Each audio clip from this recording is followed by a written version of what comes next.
Hello ladies and gentlemen, and welcome back to my channel for another 1/6 scale unlicensed third-party figure unboxing and review video. Now today we're going to be taking a look at a very interesting and unique piece that up until I saw it on toyswonderland.com, I didn't even know that it existed, and that is the Batman Who Laughs from The Dark Knight's Metal. Now I knew pretty much nothing about this version of Batman, then I did a little bit of reading, watched a few videos here and there, picked up the McFarlane 6-inch figure, and I really started to appreciate this version of Batman, as creepy as he is. And then lo and behold, a third-party company decided to make a 1/6 scale figure. Now bear in mind, this is a third-party unlicensed release. That means that the company that produced this figure doesn't hold the intellectual property rights to the character of Batman, or in fact any of the other rights associated with producing a figure like this. So if you are buying this, do so knowing full well that this company doesn't have the rights to actually make this release. You'll have to do a judgment call on that based on whether or not you're comfortable with purchasing this figure. Now it is available, as I said, from toyswonderland.com. That's where I purchased mine, and the link, just for your reference, is in the description below. Now if you do like seeing these really early hot toys and third-party unboxing and review videos, why not hit that subscribe and bell notification icon so you're notified as soon as brand new content goes live on the channel. Either way, what we're going to do now is get all of the accessories that come with the Batman Who Laughs laid out in the light box and take a closer look at everything he comes with. And here we have all of the accessories that come with the Batman Who Laughs. Now as you can see, it's pretty much slim pickings with this figure. Now when I did order this, I saw in these sort of promotional pictures that it looked like he came with a Joker toxin syringe and also a gun that had the bang flag on it. Unfortunately, mine didn't come with any of those pieces. I don't know if they've sort of revised the final production version or mine was just missing that. I will have to confirm that and let you know. But as you can see, he doesn't come with a hell of a lot of stuff. The one biggest thing that's missing, the biggest crime in my opinion, is the fact that he doesn't come with a display base. They could have gone really all out. They could have had the little Joker, demon, goblin, whatever they are, on the base. It would have looked really cool, just like the Prime 1 statue. But unfortunately, this is all we get. Now, starting off with these little head pieces first, he comes with two different versions. This one right here, which is all sort of rusty and nasty, and the ears are a little bit more bent. You can, of course, sort of angle them however you'd like. If you heat them up with a bit of hot water, you can then angle them, and they will sort of fuse to whichever position you do leave them in. But I like the rusty sort of look of this one right here. But this one, I think, is my personal favorite. It's more sort of shiny silver. I haven't read the comic, so you'll have to let me know which of these two is the more accurate one. But to me, I'm leaning towards this one right here. They look to be detailed rather similar, except there's a few more spikes on this one, especially around the front. Now, he does come with two of these little Batarang-style knife pieces. They are, in fact, die-cast metal. They are painted decently enough. There are a few sort of scratches. Don't know if that's intentional or not, but as you can see, they do have a subtle sort of gradient to the paintwork. They look like sort of rusty or even heat-treated for little steel pieces. They are done to a fairly nice degree. I do think they are supposed to be bats all sort of mangled there, and they definitely do the trick. Now, he does come with two of these little knives. These are made out of plastic. They're painted in just a pretty much straight silver. They are, again, detailed and sculpted fairly nicely for what they need to be. Now, he does come with this little piece as well, which is, of course, a swap-out mouth plate. I'm really hesitant to say this is a third-party company. It feels like more of a custom-style piece, because some of the finishes, especially on the back of pieces, is a little bit rough, this one included, but at least it goes on the head fairly nicely, and it is magnetic, so that definitely is a plus. Now, it does come with a couple of sets of hands as well. These are very nasty. They're very gnarly, and they're very on sort of trend for this style of Batman, and I'm liking the way they look. They're very sharp towards the nails, so do be careful when you are handling them, but the paintwork is very, very nasty, and I like the way that comes across.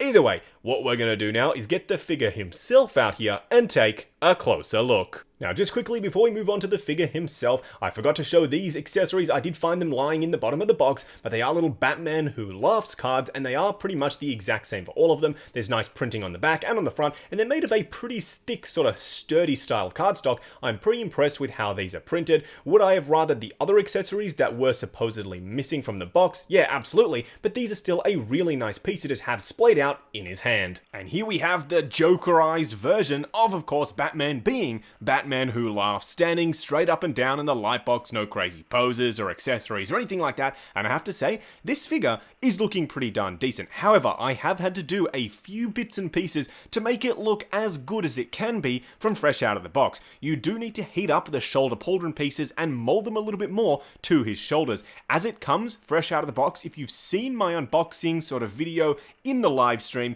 you'll know it looked very rough. I had to heat those pieces up to get them to sit flat. They were all over the place fresh out of the box. Now, there is a lot of awesome little bits and pieces in terms of wiring in the outfit, which you'll see a little bit later in this video, so you can manipulate bits and pieces here and there, but you do have to be careful with the leather. I had a bit of a peeling issue fresh out of the box. As soon as I moved one of the pieces of leather, it did sort of flake a little bit. That is not ideal, especially for a brand new piece. That being said, this is again a third-party item, so I know I won't give them too much flack, but at least the flaking on the leather should not have been an issue whatsoever. Fingers crossed, if you do go ahead and order this figure, yours is going to be perfectly fine, but I was potentially a little bit too rough in trying to get the outfit to where I wanted it to be in that live stream, that I may have rushed it just a little bit. So bear in mind, do be careful when you are handling yours in person. Either way, what we're going to do now is get him off the rotating turntable, punch in and take a closer look at the details. And here we have the 1/6 scale third-party Batman Who Laughs figure up close and personal. And forgive the creepy image, this guy looks absolutely horrifying, and that's perfect for this version of Batman. He looks on point. I've taken the liberty of swapping out the mouth plate. It's magnetically attached and it pops on there really nicely. Now you can of course swap out this piece and of course reveal some truly horrifying eyes. That is nightmare fuel if I've ever seen it. While that piece is off, we may as well look at the stitch marks and the blood and gore on the top of his head there. It's really nicely detailed for a third-party figure. Now you can of course pop the more shiny silver version on there. I'm not sure which version I'm more partial to. I think I'm going to go towards this one. I'm pretty sure that's what I said in the accessories segment anyway, so we'll have to wait and see in my upcoming collection tour video. Now in terms of the outfit itself, you can see these pieces are starting to sit upwards. That's not how you want them. You want them nice and flat to the body like this. The way I got them to sort of sit down and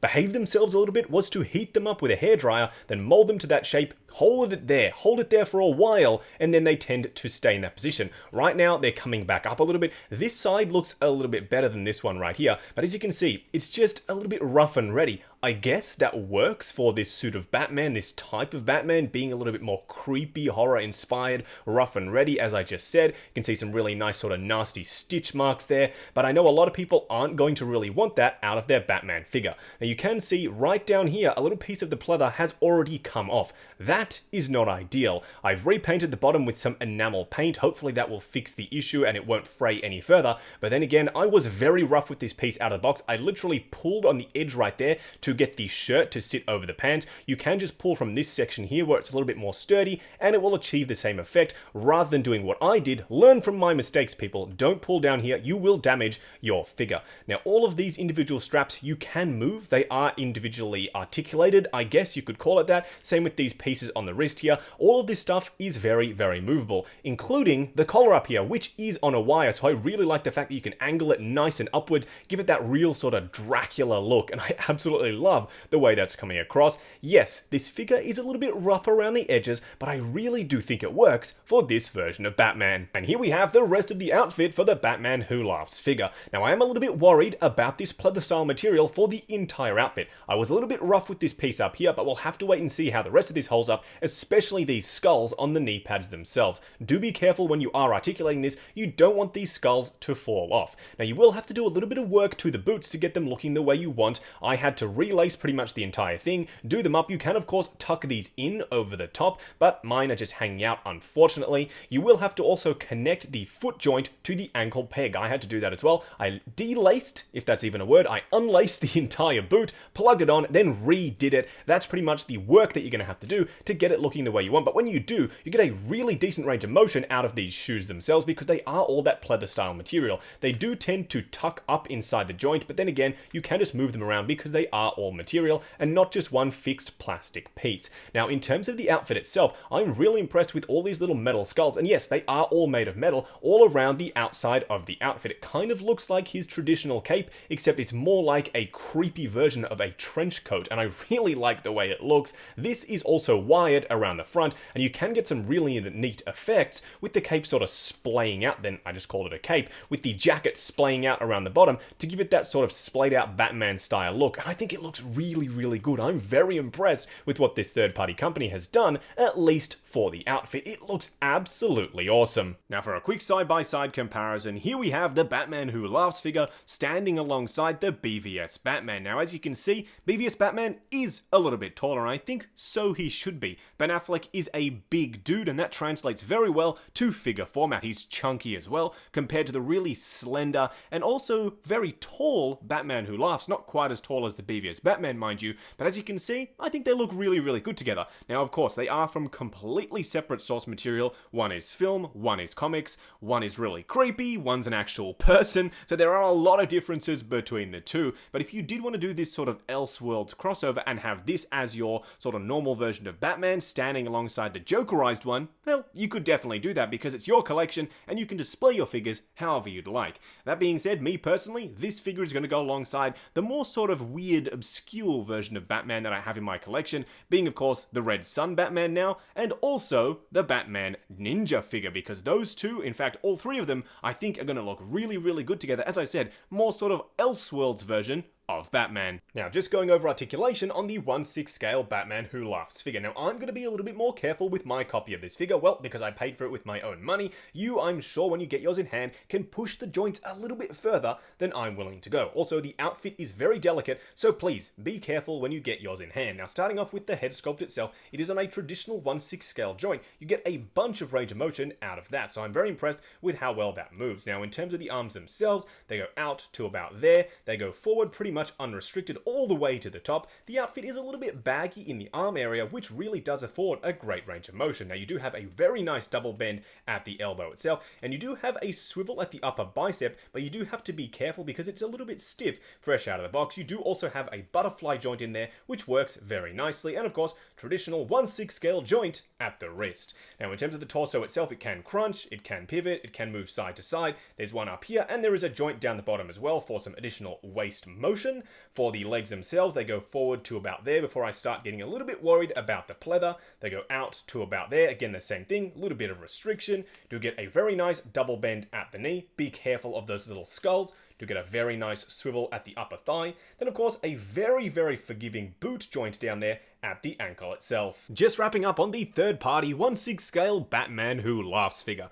Now, while this figure isn't all sunshine and rainbows, there is a lot of work that you're going to have to put into this figure to get it looking the way that you want. I know personally that I had to do that fresh out of the box. It didn't look 100% perfect. There were a lot of little bits and pieces here and there that I had to modify to get it looking just right, and I think you'll have to do the same. You will have to be careful with the leather. It's very, very fragile. You probably have to hit up that collar area just like I did to get it to sit more flat to the body. In fact, I could even do it a little bit more to get it looking even better. But the bones are there. The head sculpt is very, very creepy, very sinister. Some of the accessories are really nice, and I think the outfit, as rough as it is in some areas, also looks really, really good. I do like the fact that they've gone with this pleather style material, even though it's more fragile, because with those boots being full pleather and full material, you can get a bunch of ankle articulation, and he is pretty darn sturdy as well. For a figure as lanky and tall and weird proportion-wise as he is, you'd think that he'd struggle to stand, but no, this guy stands